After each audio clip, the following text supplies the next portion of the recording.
ডেলিভারির ২ মাস হয়ে গেল, তবুও এখনো পর্যন্ত অনেকেই জিজ্ঞাসা করেন যে আমার কত সপ্তাহে বেবি হয়েছে আর আমার এলএমপি ডেট কত। ৩৭ সপ্তাহ ৫ দিনে আমার নর্মালি ডেলিভারি হয়েছে আর আমার এলএমপি ডেট হচ্ছে 13 মে। ফেব্রুয়ারির ২০ তারিখ আমার ইডিটি ডেট ছিল, তবে ফেব্রুয়ারির ২ তারিখেই আমার নর্মালি ডেলিভারি হয়ে গেছে। আসলে ৩৭ সপ্তাহের পরে যখন তখন নর্মালি ডেলিভারি হয়ে যেতে পারে। ৩৭ সপ্তাহ ৫ দিনে আমার নর্মালি ডেলিভারি হয়েছিল আর আমার বাবুর ওজন তখন ছিল ২ কেজি ৫৫০ গ্রাম।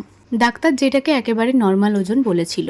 নীলের বয়স এখন ২ মাস কমপ্লিট হয়ে গেছে। প্রথম নীলের বাবা কিন্তু ওকে কোলে নিতে পারতো না, তবে এখন ওকে বেশ সুন্দর কোলে নিতে পারে। নীলকে আমি শুধু ব্রেস্ট ফিড করাই আর সে কারণে ওর ওজন কিন্তু খুব তাড়াতাড়ি বাড়ছে।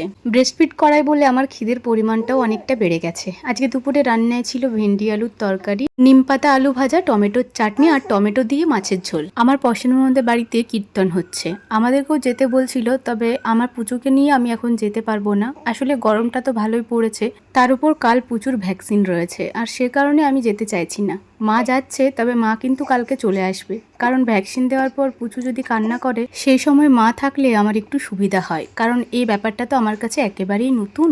নীলের বাবা কিন্তু আগে ওকে ঠিকঠাক করে কোলে নিতে পারতো না, তবে এখন খুব সুন্দর কোলে নিতে পারে আর সে কারণে নীল কিন্তু ওর বাবার কোলে বেশ অনেকক্ষণ ধরেই থাকে। অনেকেই বলে নীল ওর বাবার মতো দেখতে, আমারও তাই মনে হয়। তবে আমার ছোটবেলার ছবির সাথে যদি মিলোই তাহলে কিন্তু নীলের মুখটা অনেকটা আমার ছোটবেলার ছবিটার মতনই লাগে। সুব্রত ছোটবেলার কোনো ছবি নেই, যদি থাকতো তাহলে মিলিয়ে দেখতাম। আজকে সারাটা দিন নীল অনেক খেলা করেছে। সত্যি বলতে ওর হাসি মুখটা দেখে আমার শুধু মনে হচ্ছে কালকে কি হবে, কারণ কালকে ওর ভ্যাকসিন রয়েছে। আমার শ্বশুরমশাইকেও মামা নেমন্তন্ন করেছিল আর সে কারণেই শ্বশুরমশাই এসেছেন, তবে ওদিকে প্রথমে না গিয়ে ওর দাদু ভাইয়ের সাথে প্রথমে দেখা করতে চলে এসেছে। আসলে বাবা অনেক দিন ধরেই আসতে চাইছিল, তবে এখন আমাদের বাড়িতে সবজিপাতিটা একটু হচ্ছে আর সে কারণে হাট বাজার যেতে হচ্ছে বলেই আসা হচ্ছিল না।